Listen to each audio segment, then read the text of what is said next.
大家好，李灿，今天咱们就聊聊台湾问题。其实对个人而言台湾问题它并不是一个特别大的问题，不管是对大陆的民众还是台湾的民众而言呢，因为我们每天要面对各种各样大大小小的问题，是真正的关乎我们的生存、我们的生计的。台湾问题它是一个过于宏大的问题，所以在大多数情况下，它是可以抛诸脑后，不去讨论、不去想象的。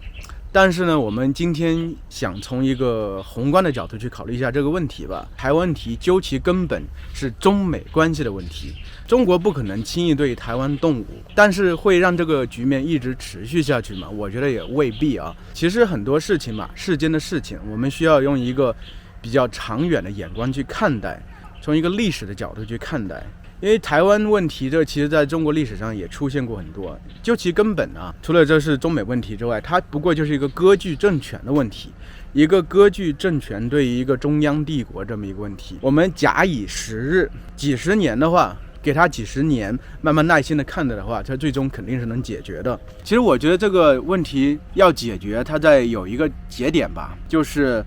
等到美国慢慢的愿意承认中国在东方这个强大存在的时候，愿意承认中国几乎可以和自己平起平坐的时候吧。很多人觉得你是不是在痴人说梦啊？就是觉得中国凭什么去和美国这个世界第一强国平起平坐呢？但我觉得世间的发展规律就是这样，你再强大的帝国，比如说当时不列颠帝国，后面说衰落就衰落。美国当然，因为我觉得它其实还是一个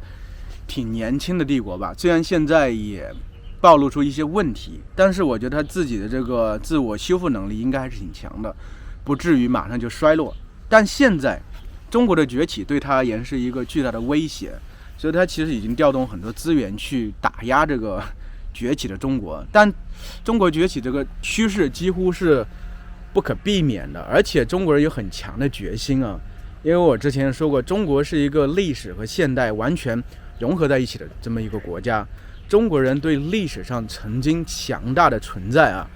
就心里是非常的自豪的，所以非常的向往，就希望恢复往日的荣光。之前我看李光耀说过一句话，就说美国其实啊，因为它历史比较短，就是满打满算也就400多年的历史吧。然后呢，它成为超级大国，在二战之后成为超级大国又太过的轻易，所以美国人对自己的这个制度是太过自负的，所以他很多时候有这种说教的感觉，就希望把这个制度推向全世界啊。但是呢，制度这种东西，我觉得它并不是灵丹妙药啊，就是放诸四海皆准，并不是这样一回事儿。中国古代有一句话，就是橘生淮南则为橘，生于淮北则为枳。就同一个物种，同一个水果啊，它在不同的土壤下，它会长成完全不同的样子。民主制度为什么在美国这样盛行，造就这么一个大国？因为它的土壤足够适合这个制度。但是它在别的地方，我们其实也看到了，美国在别的地方有折戟沉沙的，有实验失败的，对不对？但美国人可能好像并不醒悟吧，因为美国人的这个天生乐观，就觉得问题永远是可以解决，这个态度，我觉得当然觉得是挺好的，我也挺佩服这样的心态的，对。而不像我们可能就是比如一个国家历史太过悠久，见过太多的这个悲剧的话，很多时候做事情会相对会比较谨慎一些。美国人永远是迈步向前走，所以我觉得在现在而言，美国其实还是相对是一个很强大的国家，而且它自我修复能力还是很强。但是呢，我肯定也觉得会有那么一天，他会意识到他已经没法阻挡中国前进的步伐的时候，他觉得不得不承认中国有这个能力和自己平起平坐的时候，那个时候我觉得台湾问题就能得到解决。我觉得台湾的很多年轻的民众啊，对大陆其实是没有认同感的。那天其实理查老师和我也说过，不只是年轻的大民众啊，大部分台湾人都觉得自己只是台湾人而已。但是通过我和理查老师的我们做大叔中文的时候，我发现台湾人确实和我们就是同种同源的，我们的思维角度、我们的思维方式、我们对世界认知等等，基本是没有任何差别的。虽然现在而言没有认同感，对于认同感，很多人可能会觉得很悲哀，会有一个比较悲观的角度去看待这个问题。但其实我一直是存在一个比较乐观的角度去看待这个问题。大家想想看，台湾被日本殖民的时候，在最开始那一批民众肯定对日本是深恶痛绝的。到后面很多人其实我觉得挺欣赏日本的这个文化的，对不对？很多人甚至对日本都有认同感。说实话，中国因为和台湾这个文化上的相似性，就是应该是一脉相承的这种感觉吧，应该这样说。其实要找到认同感更容易，而且现在随着中国的经济发展啊，整个这个文化的输出的力度越来越大，很多年轻的台湾民众啊，他对中国整体文化的接受度越来越大。很多人会觉得就是我喜欢你的文化，并不代表我喜欢你这个国家或者喜欢你这个政党，其实没有必要，没有任何人强迫你去做这些事情。比如说我们一开始喜欢美国，为什么？我们喜欢他们的文化呀，喜欢他们的自信，喜欢他们整个国家欣欣向荣的这种状态。这个时候我们对他是油然而生的一种羡慕，会想要是我在美国生活该多好呀。这个其实就是因为美国通过文化输出来给自己打造一个非常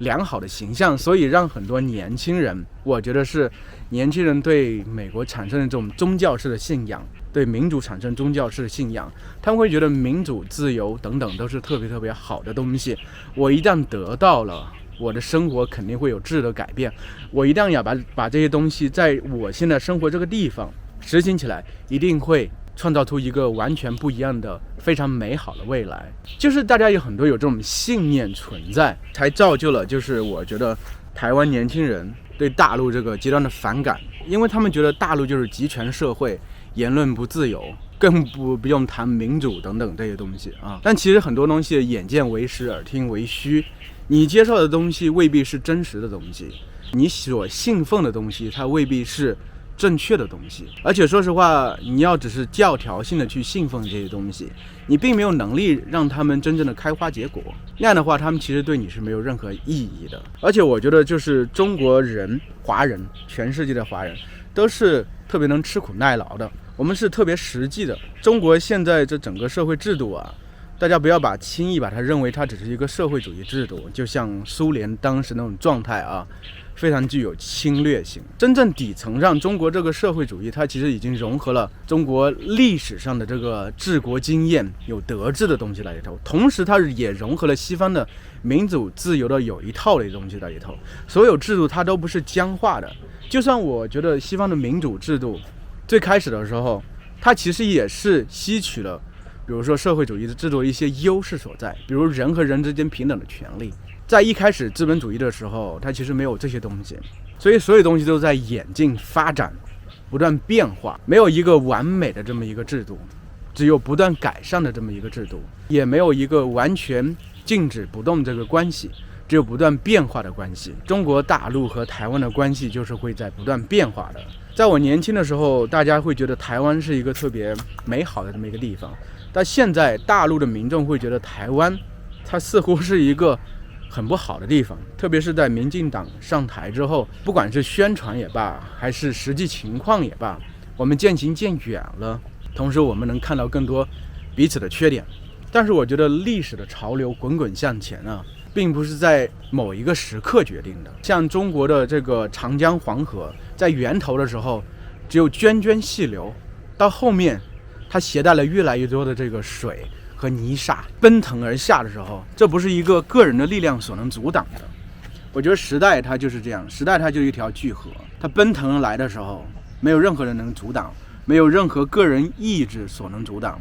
我们能做的不过就是过好自己的生活而已。台湾和大陆关系究竟怎么样，不是我们能决定的。台湾和中国大陆关系而已，究竟怎么样，是中美关系决定的。中美关系的改变也需要两个国家高层的这些智慧、高层的努力等等。台湾它可能很多情况下，因为它是一个小地方，它自我意识其实比较薄弱，这是没有办法的事情。就像我们一个瘦瘦弱弱的人面对一个巨人在边上的时候，其实你就是身不由己的会有所戒备。这个时候你可能会想要去寻求另外一个巨人的保护，在那个巨人在保护你的时候，是不是在一定程度上他需要得到一定的回报呢？我觉得在一定程度上，当美国承认中国在亚洲这一片的这个主导地位的时候，就是应该是这个问题能解决的时候。所以我觉得一切应该还是会以和平的方式解决。